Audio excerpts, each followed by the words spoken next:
Good day everyone. My topic is all about patent, trademark, and protection of undisclosed information. Let us first tackle about the patent. Patent is a set of exclusive rights granted by a state to an inventor for a limited period of time in exchange for the public disclosure of an invention. The exclusive rights granted to a patentee in most countries is the right to prevent others from making, using, selling, or distributing the patented invention without permission. Examples of it are Apple's iPad.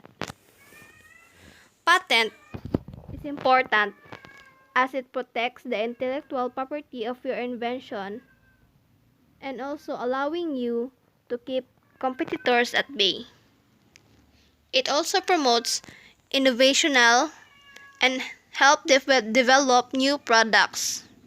If you don't own a patent, you will not be able to make money from your new products, and others may use, sell, and produce it freely without having to pay you or giving you credentials for your invention.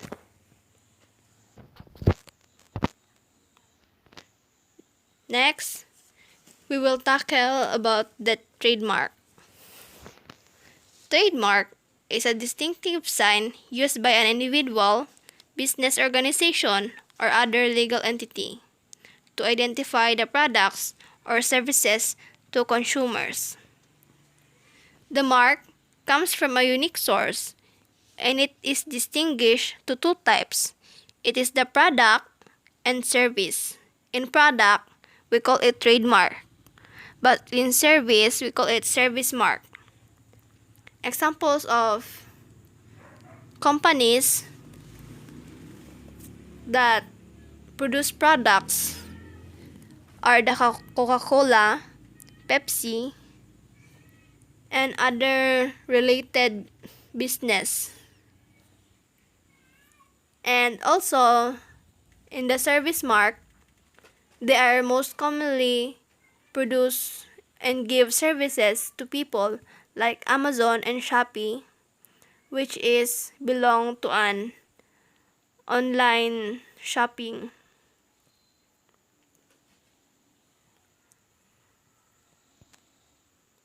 Rights in a mark shall be acquired through registration made validly in accordance with the provisions of the IP code.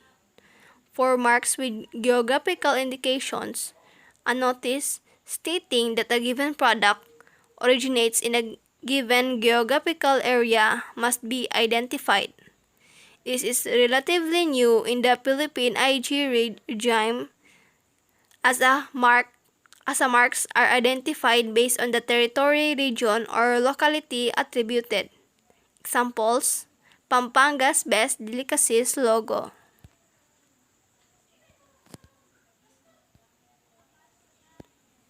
We will now go to the protection of undisclosed information. Industries and companies need to have information control, especially in dealing with sensitive industry secrets. To protect these secrets, industry secrets, they are also called trade secrets, which means companies usually require employees to sign a contracts with non-disclosure agreements, short for NDAs. Trade secret is the term used for any method, formula, device, process, or any information that gives the business a unique competitive advantage over its competition. It includes company, research, development, information, software algorithms, inventions, design, formulas, ingredients, and devices, among others. Examples are Coca-Cola, Listerine, Kentucky, Fried Chicken, or KFC. Trade secret means that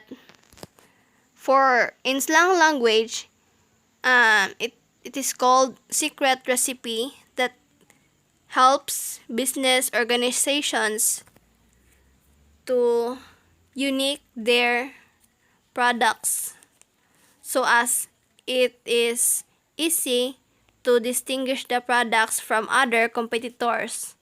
Just like in Coca-Cola and Pepsi, they have difference.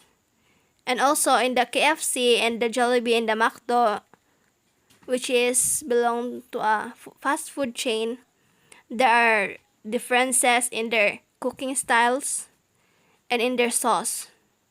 And that's the way they distinguish from each other. They have trade secrets, which is that they not give information to the people outside the company except for the employees, the managers, and the personnel of the business.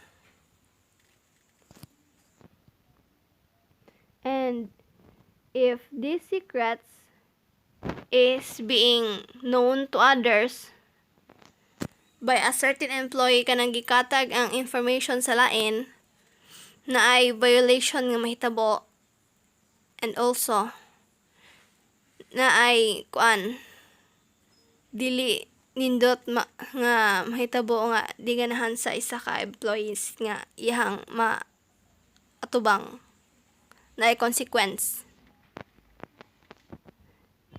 Diri na ta sa table. As you can see, tulo na sila kabuok nga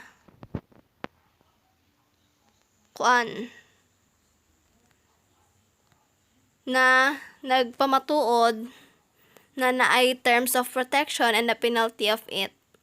First is the copyright. Copyright generally throughout the life of the author plus 50 years after his or her death. And the penalty is first offense 50,000 to 150,000 and or 1 to 3 years of imprisonment. It's your choice with whether you choose the 50,000 or being imprisonment of 1 to 3 years if you offense this kind of penalty in the copyright. Copyright, nagkuan siya. It includes the literacy writings of the author, like in novels, academic research, and also for the script of a novel or in a drama. That is especially important to the author because he or she is the one to make it. So let us go back to the penalty. Second offense is 150,000 to 500,000 and or 3 to 6 years of imprisonment. And if you do 3 or subsequent offenses, you will face 500,000 to 1.5 million pesos of penalty and or 6 to 9 years of imprisonment. Now, let us go back to the patent. The patent and its terms of protection. In terms of protection, the patent, it is protected in 20 years. Just like in Coca-Cola, so after 20 years of being registered, they need to renew their licenses.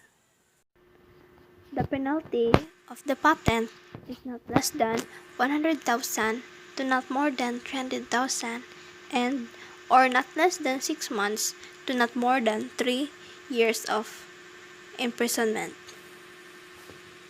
Trademark also protects the business from 10 years from the date of filing in the application.